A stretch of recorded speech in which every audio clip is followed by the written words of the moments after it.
Today is October 31st, 2018. We have a special update on our Wild Burro project. My name's Mark Myers. And I'm Jessica Anselman. This is Donkey Rescue TV.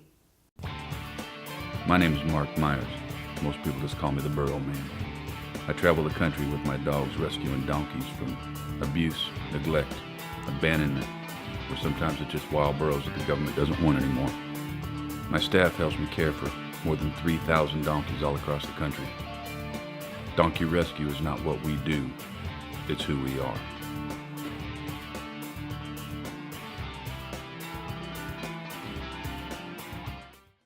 So let's talk the Wild Burro Project. We have been out there since October the 15th, nearly 3 weeks. Can you give us some updates on what's going on out there? Well, we've been in Death Valley for nearly 3 weeks. The project really kicked off a few months prior to that out in the Mojave Preserve.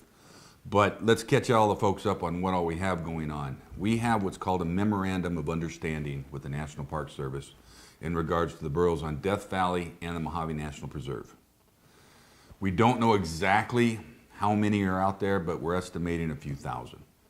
We also just received a Memorandum of Understanding from the U.S. Army for Fort Irwin, which is a whole separate region, but it's very near these other two places. So we've caught, I think, 13 so far on the Mojave, but in the first week alone on Death Valley, we caught 48. Wow. Yes. Okay. And so during the first week. Yes, and at a cost though of $650 each just for the capture. That doesn't count the rescue portion of us moving them, castrating them, identifying them, all the stuff that we have to do. So the longer the project goes on, the more expensive the capture becomes because there's not as many there to catch.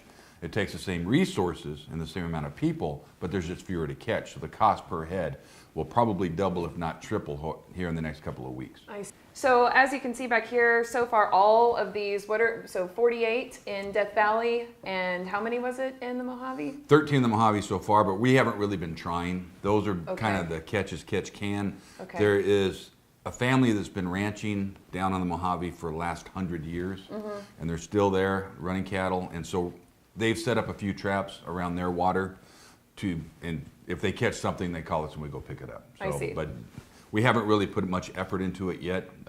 They're more spread out, and it's going to be a little more labor intensive when we really get down there. Cool. So that actually leads me into my next question. And I think what a lot of people are probably wondering is, what's it look like out there? What's the experience? How are the days for our folks that are out there, making this sacrifice day in and day out? Death Valley is the most beautiful place on the planet. And everybody thinks I'm crazy for saying that, but it is literally the most beautiful place. You have everything. And the place we're trapping right now is Butte Valley, which is the southwestern most part of the park. And nobody goes in there. Unless you're an avid four-wheel driver, you don't even know this place exists. And it's burro paradise. And I wish we could leave them because they're healthy, they're happy. I mean, it's just a wonderland back there. But it is rough country. It's hard even on my Jeep, which is built to go back in that. So we have two of our older trucks in service out there because we don't want to beat up the new ones. We have two of our smallest trailers, and we literally have a welder in camp because every day after they come out, and it takes 9 hours to go from base camp to the traps and back with the burros, 9 hours. And it's only probably 3 miles, 4 miles. Wow. But you're literally barely rolling. So that just that And, really difficult and the terrain. extreme angles that the equipment has to go, you have all the way to the burros. We can only haul a few at a time in the trailers. So we literally re-weld the trailers every evening. They're putting them back together to keep them serviceable. Once this portion of this project's done, we're going to have to junk them. I wouldn't trust them back on the highways with burros inside. Wow. It's that bad. Wow, I don't think people realize the kind of terrain that y'all are dealing with. The guys we have out there, they're away from their families. They're really sacrificing a lot.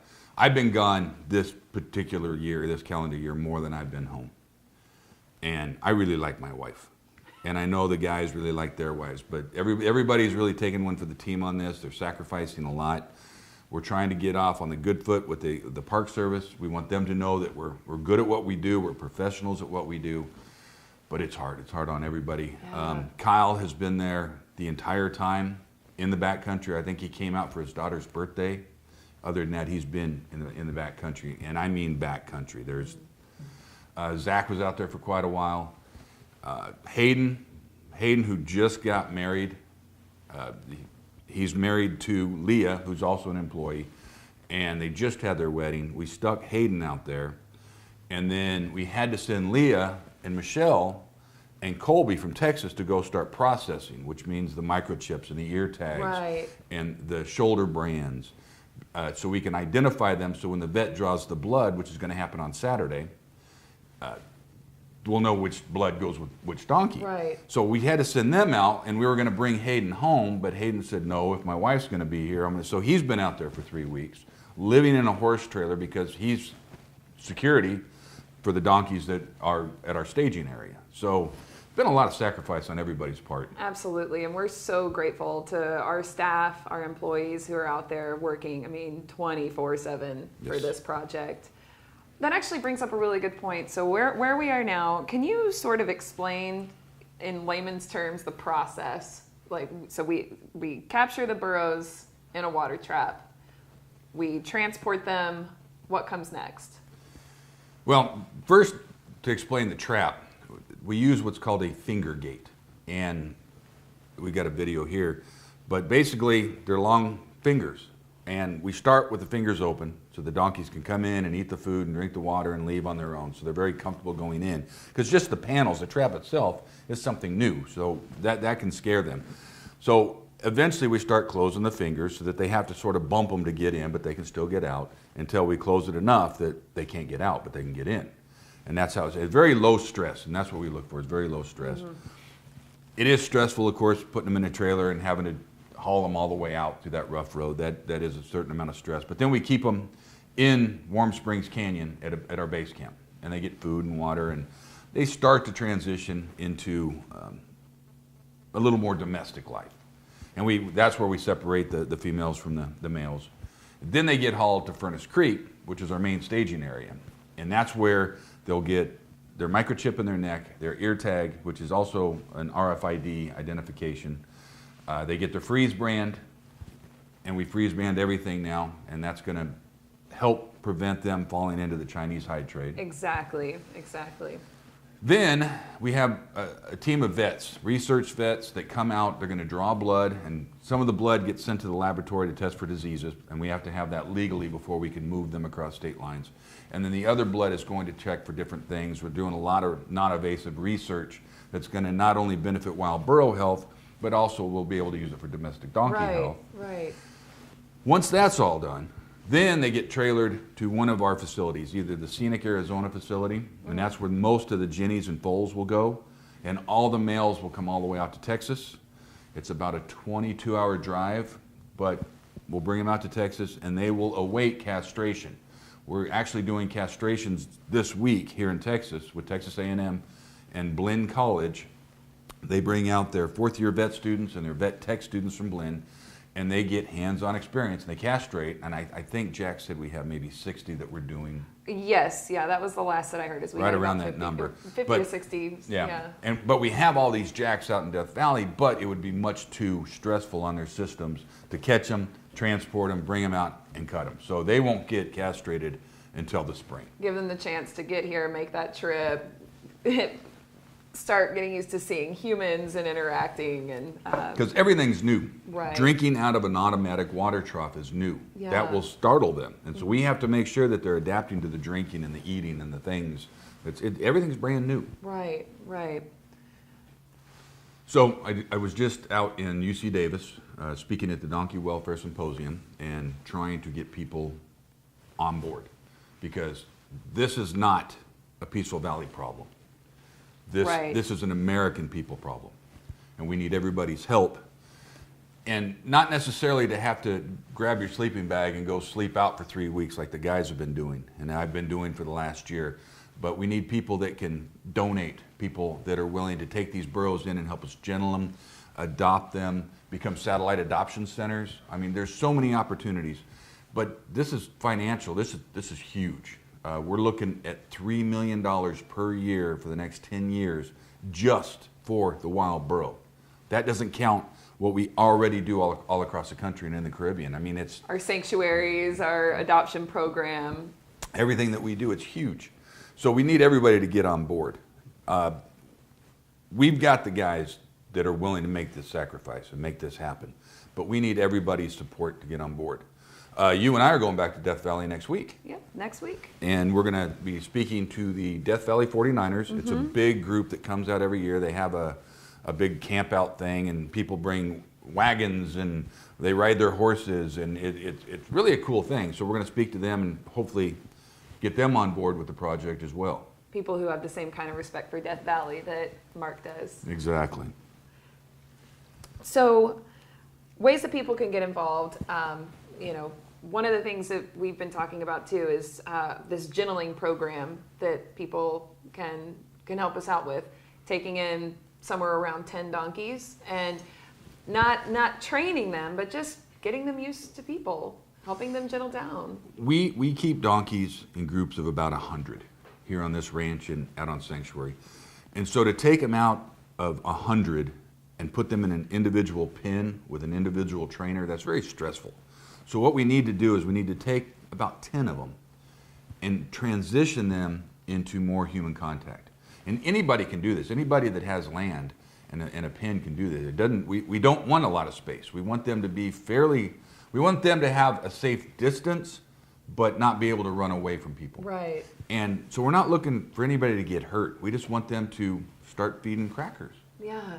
Try to get them where you can touch them, where they'll come up to you, and then we can take them from there and start training them. So it's very easy, very simple. Go to the website, donkeyrescue.org, and contact us. And we've already seen, I think we've got a picture of one of the Jennies out in Death Valley that the day that she was in the trap already was eating out of Hayden's hand. Exactly. So, we do have some that obviously, are going to be a little more shy and scared, but, there's also that trust there, being able to be a part of that process. It's a really cool thing. And we're always looking for people to join. So, reach out to us, let us know if that's something that you think you can help us out with.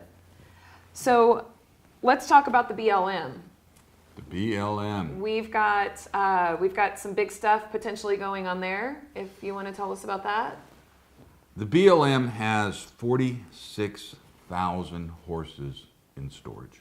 46,000 at a taxpayer cost of $2,000 each per year. It's a huge part of their budget.